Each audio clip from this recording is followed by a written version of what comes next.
Hey everyone, Realm Jumper 4099 here. We do have a little bit of new Thick as Thieves news for March. I won't cover what's in the article because the article you have to pay to get access. But if you want to get access, it's on GameInformer.com. They're having a promotion right now. $32, you get 10 issues and access to previous digital issues. It's a really good deal. It may vary based on region. In my region, it was $32. I subscribed and I was able to read the article. It does have a little bit of new information, but I won't get into it. To respect Game Informer and Alex Van Anken, who wrote the article, he wrote it on March 3rd, completed it at 11 a.m. So there is new Take a Steel's news for March. And I'm sure there'll be more, probably, well, I'm thinking there'll be more in March revealed. But I want to go back to an article that was published on June 9th, 2025. I made a short about it. Uh, and let's look at this article because this article, a lot of people don't know about this article. It's on the Epic Games Store. I'm going to be posting a link. It's a public article. You don't have to subscribe by Brian Crescente, who's the contributor for this article. So I'll just read the article because it's going to reveal new Thick of Thieves information that you might not know. I mean, this is old, right? Over 6 months old, but it does have stuff that people might not know. So it says here, in Thick as Thieves, you got to pay attention to win by Brian Casenta, contributor. You need to listen for the sounds of pursuit or the grunt of a guard suddenly aware of your illicit presence. You need to keep an eye out for telltale footprints, the suspicious movement of civilians who may not be civilians, the lighting of rooms and cobbled streetways, and perhaps most importantly, you need to prepare for any signs that your fellow thieves have decided it's time to end your temporary truce and run off with the goods. So right there with that first paragraph, yes, you can make alliances as a game. That's allowed. There will be proximity voice chat if I'm not mistaken, or at least I think there will be. So you can make alliances, but whether they betray you, it's gonna be like our creators, right? So Thick as Thieves is in some ways a spiritual successor to 1998's Thieves the Dark project, an expansion of those early immersive sim ideas made even less predictable with the addition of multiplayer. In a hands-off demo of the upcoming game, Michael Fitch, director of product at developer Other Side Entertainment, noted that the studio was founded by Warren Spector and Paul Neurath to create innovative takes on the immersive sim genre. They want to push the industry forward, he said. Push the art forward, push the industry forward. This video is no longer available due to a takedown. I don't remember what it was, but I don't think it was anything new that you haven't seen before. The demo opened up with Other Side Entertainment senior audio director Matthew Pablo at the controls, while Fish described the action and answered occasional questions. In its current early state, there were 3 characters to show off. Nisha, the spider signature ability, is a zipline tool that allows her to quickly move around the map. Okay, so right there, the spider's name is Nisha. That might be something you might not have known. And then Carter, the chameleon. So Carter is the other character. Is a disguise specialist who can quickly switch his appearance to that of any NPC in the world. He takes on their model, texture, and animations. Fish said he can also emote as NPCs. Finally, there's Tegan the Hood, a combat specialist who has additional respawns among other abilities. So we've already seen these characters in the trailer, but now we have names to them. Nisha for the spider, and then Carter for the chameleon, and Tegan the Hood for the one with the blackjack in the trailer. So the demo started as all matches in Thick as Thieves do, with players located in a safe area in the town. Again, this is based off the Epic Games article, giving everyone a chance to get a lay of the land and to figure out what the mission is for the night. Thick as Thieves is set in an alternate history version of the northern UK during the 1910s. It's a world where magic, like a pickpocketing fairy, exists alongside thuggish guards who patrol the town's cobblestone roads. Fitch said the look of the game was inspired by Thief in a lot of ways, particularly the sort of northern UK-esque environment and the time period. So here's a quote: "We wanted to pick something that was modern enough to be relatable, but not so contemporary that you would have instant knowledge," he said. It's valuable for us to have an electrogram booth rather than a telephone. The sense of having to move around the space and accomplish things at human speed as opposed to vehicle speed is really important to us. So that's really cool. They're sticking to the era, right? And it'll be devices that could have existed there or existed in that era. Every night, the Thieves Guild has a task they want the thieves to accomplish, and they send out multiple thieves on a mission to see who can get it done. In the game, Pablo walks his character up to an electrogram where he can connect with the Thieves Guild and find out the night's mission. In this case, the mission is to steal the Book of Truth. So, the Book of Truth, you might have heard of this one. That's one of the major items, kind of like the briefcase in the Sea Bank. So that's pretty cool. While each night's missions are handcrafted, the nature of the game and immersive sims in general makes them feel uniquely dynamic each time you play through one. The exact location of the loot also changes, as does the best way to get it. We have a whole system of mission and match variation that keeps the play space dynamic for players. So if you notice in the short I made, I mentioned this. It's gonna be like random, right? Each mission isn't gonna be the same, and that's pretty cool. Deceiving does have that. The terminals are random and the intel is random too, but this is gonna take it to a whole new level. So Thick as Thieves currently has a half dozen missions scratched for it. Again, I got this from the article when I made the short, but the plan is to always create more, he explained. So hopefully they'll launch with 6 missions or close to it. I would say if they launch with 4 or 5, that'll be really good. We want to be in a dialogue with our community, and we want to be releasing DLC regularly that has new characters, new maps, new gear, new missions, because we want it to stay dynamic. Fish said we want it to stay variable. So that's really cool. Yes, it will be a live service, right? But what are they focusing on? They're focusing on quality, right? Make it variable, interesting, and people want that. People want that. At least I want it. I mean, there's other games like this, but there isn't exactly a game like this. Maybe Splinter Cell Chaos Theory for the custom servers the community has, right? But that's more level based. It's not as open ended like this. So as the mission starts, Fish reminds me that there are 2 players in the match who are both trying to get the main quest loot while potentially securing the other loot spread around the map. So again, this has been mentioned before. There'll be loot around the map that you can get. You can also go after the peripheral objectives. Fish said it's up to you how you want to approach the word. I think that's world there. It might be a typo. It's an immersive sim, so we're not going to tell you how to play. We're going to give you the tools, we're going to give you the verbs, and then you get to determine what that turns into. So that's pretty cool. You're going to be able to do what you want to do. As Fish is talking, Pablo is using the spider zipline like abilities to slip into the manor where the Book of Truth is meant to be held. Things are going well until he's spotted by a guard and the house goes into lockdown. Soon all the doors and windows are locked and an alarm is blaring. Now Pablo needs to get out of the house in order to reset it. He uses Nish's abilities to go through a glass ceiling and get onto the roof, where he turns off the electrical protection that had gone live. This requires either using a stolen key or picking the lock, but if you mess up while picking the lock, it makes a loud noise alerting nearby guys. So that's pretty cool. That's something. Well, if I'm not mistaken, some thief games had it where if you make noise with the lock picking, the guards will react. But this is good because it's gonna add more tension to the game. And then while players can decide to work together to accomplish a heist inevitably, that ends with the team breaking apart. That's mostly because there's only one piece of loot in each mission, and whoever makes off with it gets the bulk of the reward. So yeah, of course, like in the briefcase, when you win with the briefcase in Deceiving, you're the winner, right? But you can also get other loot. So I think, if I'm not mistaken, you can still escape with minor loot. I'm not 100% sure about that. And no, I have not played the game. Now, in this case, there wasn't even a moment of honor among thieves, as each of the 3 players decided to go at it alone.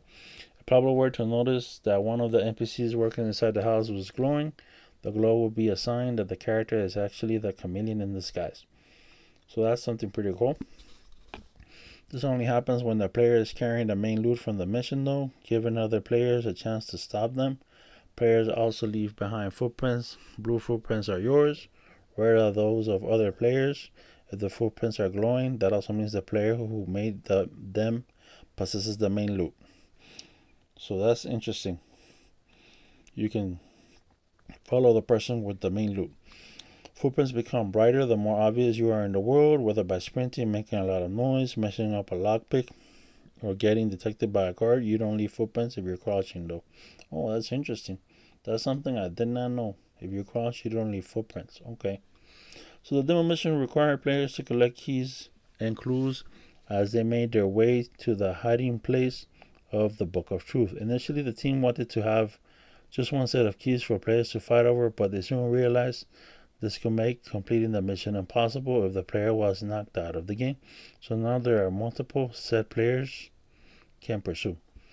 Back in our demo match, Pablo is making his way towards the safe of the Book of Truth. He knows that once he grabs it, every player in the game will be alerted that he's stolen the mission's main objective. Okay? So once you pick it up, like the case, everybody in the game knows you have it. So Pablo, or that somebody has it, right? I'm not sure if you're going to know exactly who has it. Pablo snatches it up, leaving a custom calling card in its place inside the safe. On his way out, he grabs a cheese wheel, a minor piece of loot, and then heads for the exit.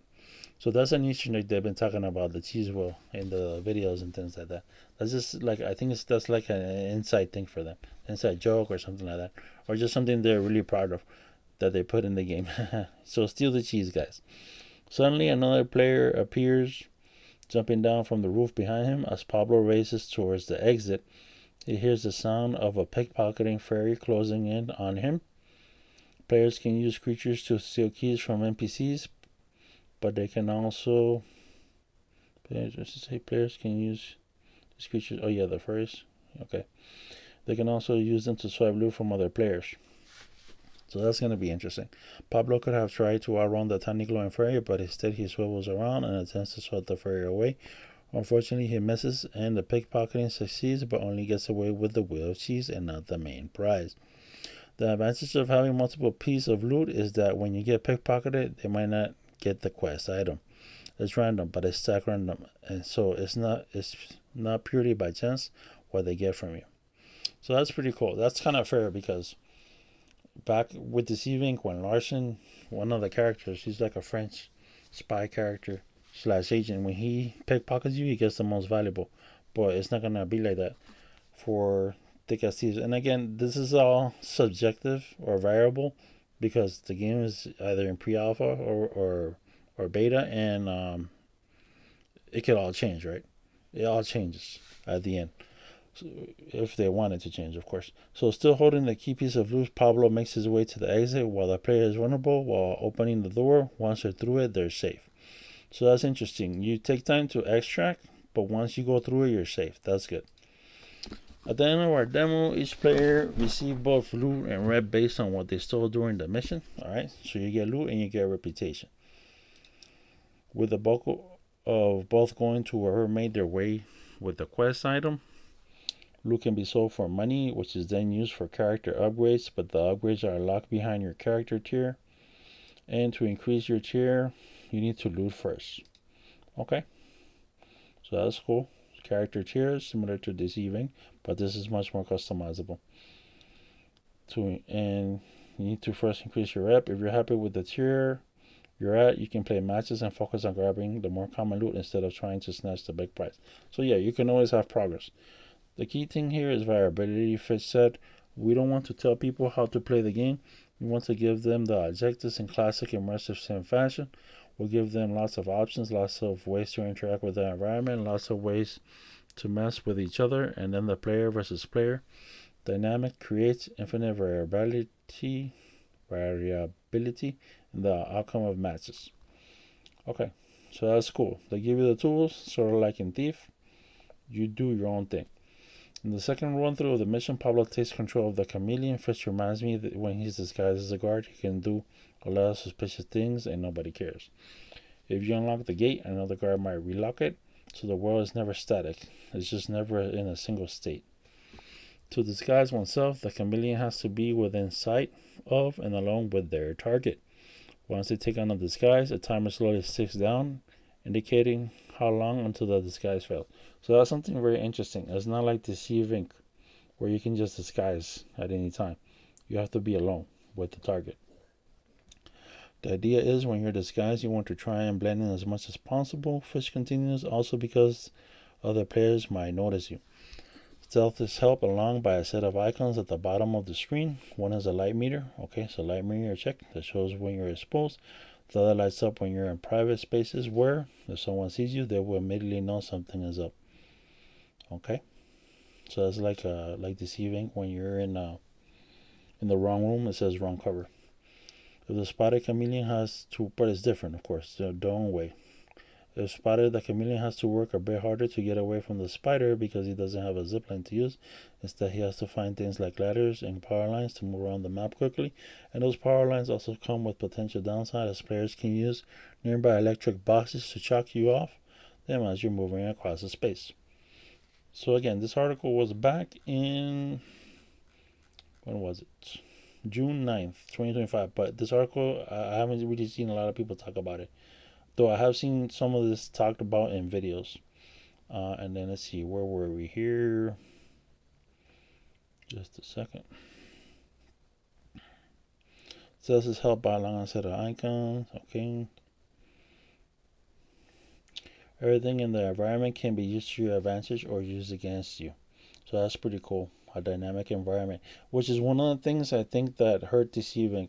But the thing is, Deceiving, they was really small. It was a really small team, but it would have been cool. Like you could have grabbed stuff off the table and throw it to other players, fire extinguishers, things like that. Let's see here. Where were we? Everything in the environment can be used to your advantage or used against you, Fish said. Bars on the top of the screen show us players' health and stamina. If you take damage, you drop your loot and have to quickly recover it or decide to leave it behind. While there is a lot of risk of losing loot, the longer you're in the map, there is also the option to protect it from loss by dropping it into a stat. So again, I covered this in the short, but yeah, you can like midway mission, you have a stash and you store loot. Like everything in Thieves, there's an upside and a downside to using the stash. Once your goods are locked away, you're guaranteed to keep them when you exit the map, but the process of locking the stash is time consuming. You can decide to stake out your stash as it slowly seals, or just hope another player doesn't come around and grab your stuff. That's very interesting. As we move along here, ending in the article, of course, you can use the stash as the bait and a trap for other players. So that's pretty cool. You can set traps.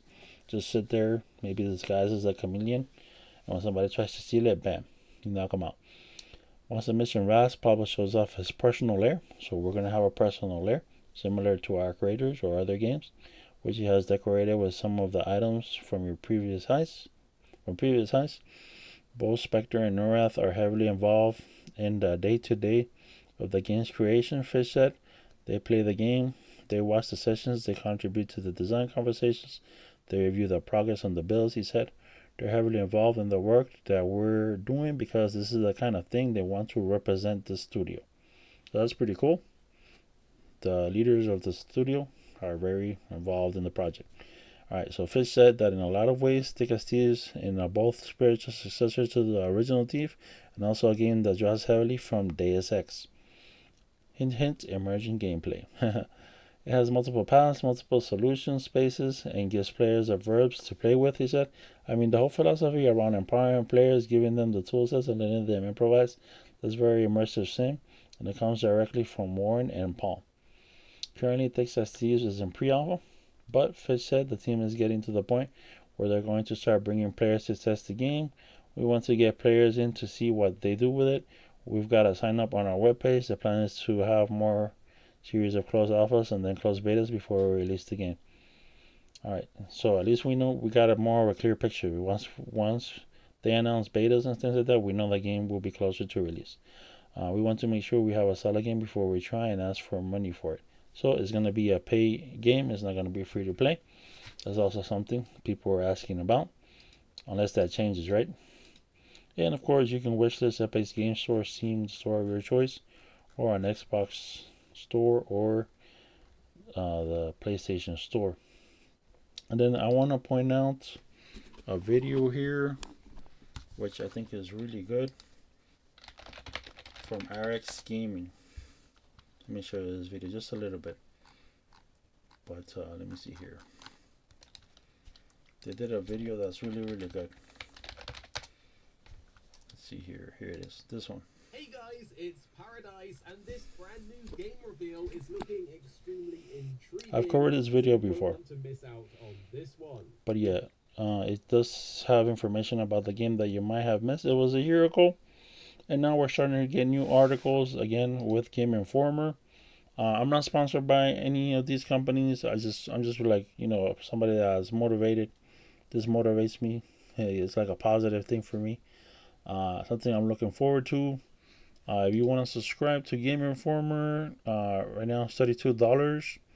You get 10 issues per year, exclusive web features, free ads, digital archive access.